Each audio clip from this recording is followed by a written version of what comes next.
right now on 5 on your side at 10. And we begin at 10 with breaking news coming in out of Franklin County. Police shot someone after they say the person tried to take off during a traffic stop.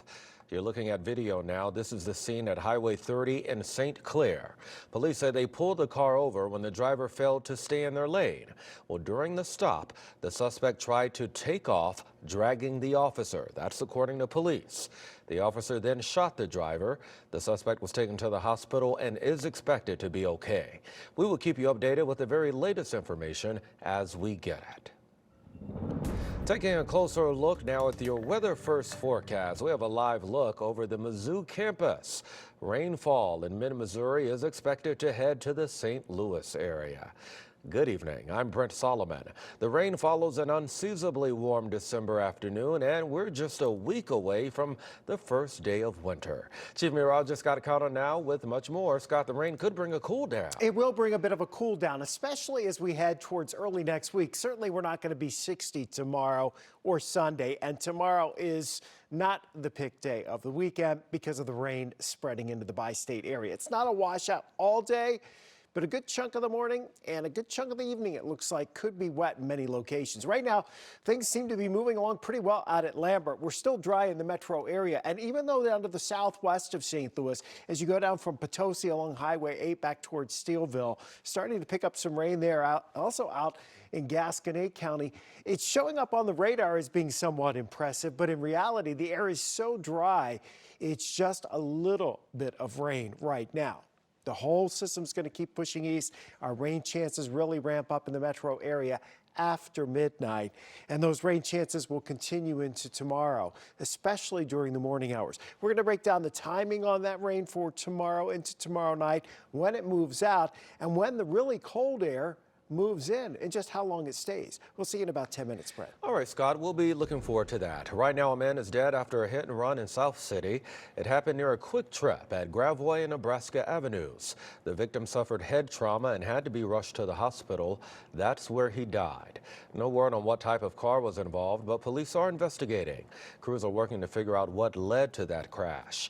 We will keep you updated as we learn more. Well, we are now learning new information about an 80-year-old man who's in critical condition after police say a stray bullet flew through his home. This was in the South Side on Thursday night. And tonight, an exclusive interview. 5 on your side's Robert Townsend caught up with the man's daughter.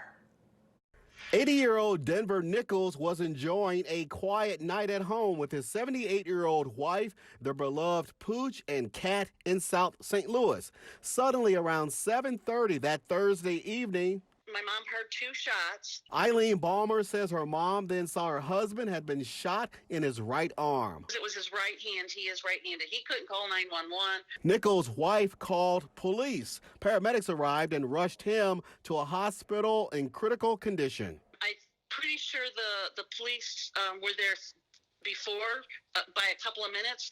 They put a tourniquet on him right away because he was bleeding profusely. Police say a stray bullet blasted through the family's screened-in back porch, through their back door, and into a wall. It happened near the corner of Louisiana Avenue and Gasconade Street by Marquette Park as Mr. Nichols was just standing in his kitchen. It's just such a level of a lack of thinking of other people. And that's ridiculous. He's in his, good years.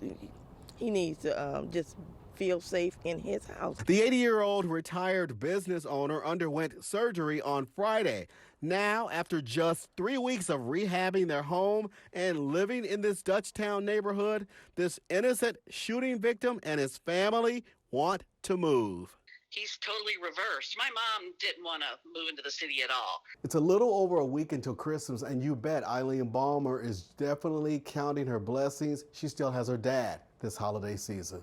It was an inch from, hitting them in the abdomen or, even the head. So very, very thankful. Robert Townsend, 5 on your side.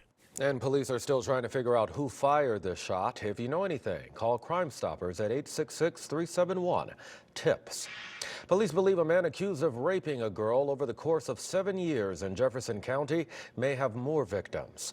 Benjamin Sexton Jr. was caught by a witness trying to meet up with the victim. During an interview with police, the victim said Sexton messaged her through Snapchat and would often take her to hotels and a mobile home park. Sexton is now facing multiple rape charges dating back nearly a decade for crimes alleged to have happened in multiple counties. He was taken into custody Thursday and is being held without bond.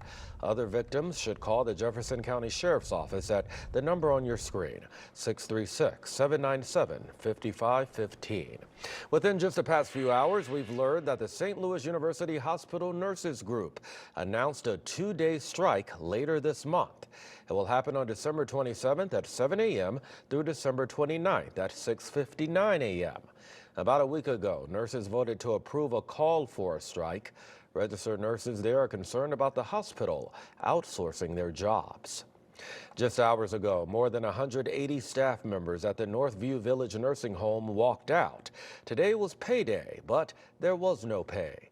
Nurses there say they were supposed to get paid at 2 this afternoon. Instead, management held a meeting to tell those workers they won't get their paychecks. They need this money to feed their children. They need this money to pay their bills. It's 10 days before Christmas. How would you feel if you've worked 100+ hours to take care of 177 residents only to find out that you're not going to be compensated? 5 on your side tried to reach out to management at the nursing home, but we haven't heard back yet.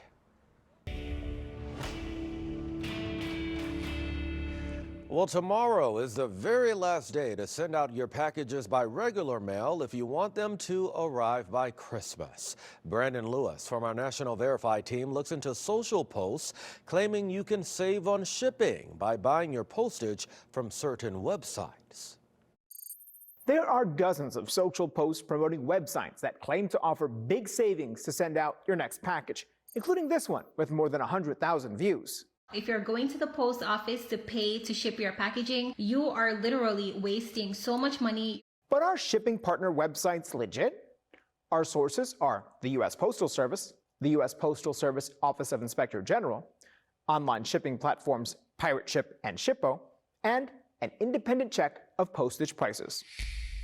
These TikToks are referring to legitimate websites like Shippo and Pirate Ship, which are shipping partners with the USPS.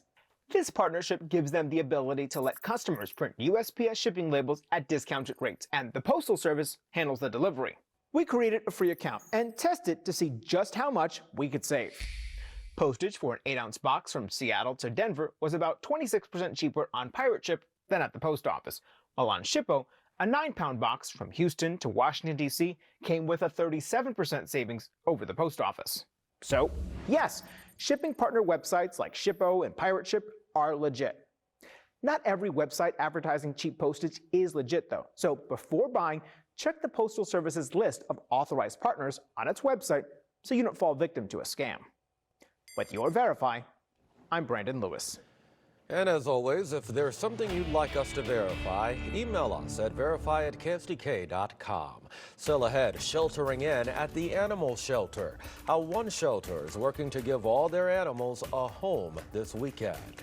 And 5 on Your Side is partnering with the Foster and Adoptive Care Coalition for the Little Wishes campaign.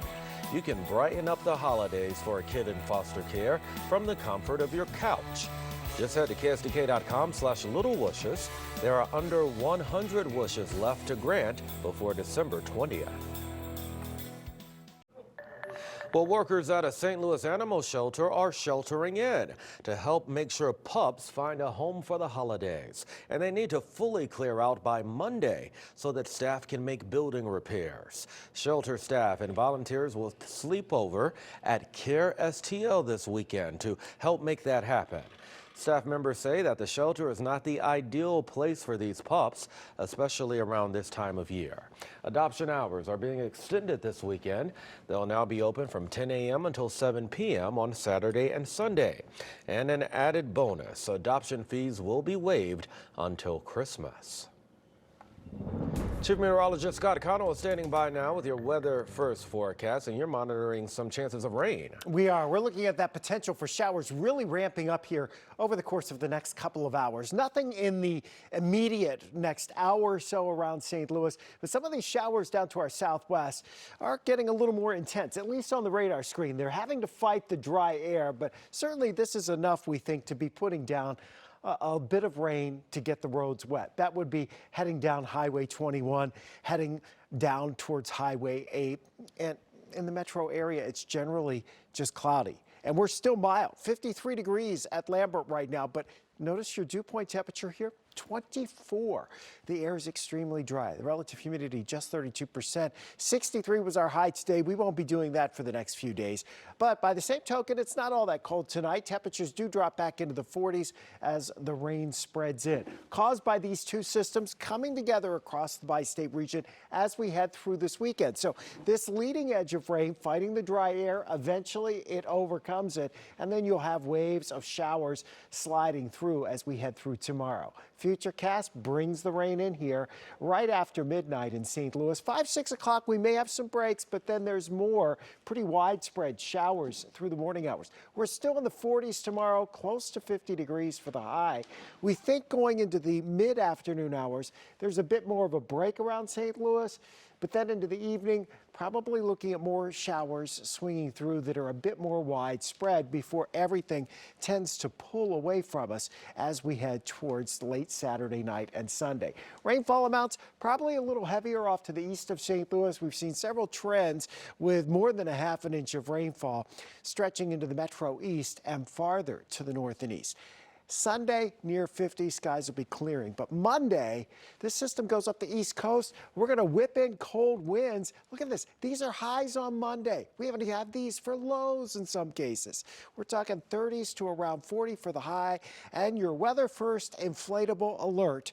It's the first of the year because Frosty may very well be down the street with those winds gusting 30 to 45 miles per hour as we head towards the end of the weekend into early next week. It's really on Monday when the winds start howling across the area, and that's when the cold air spills in.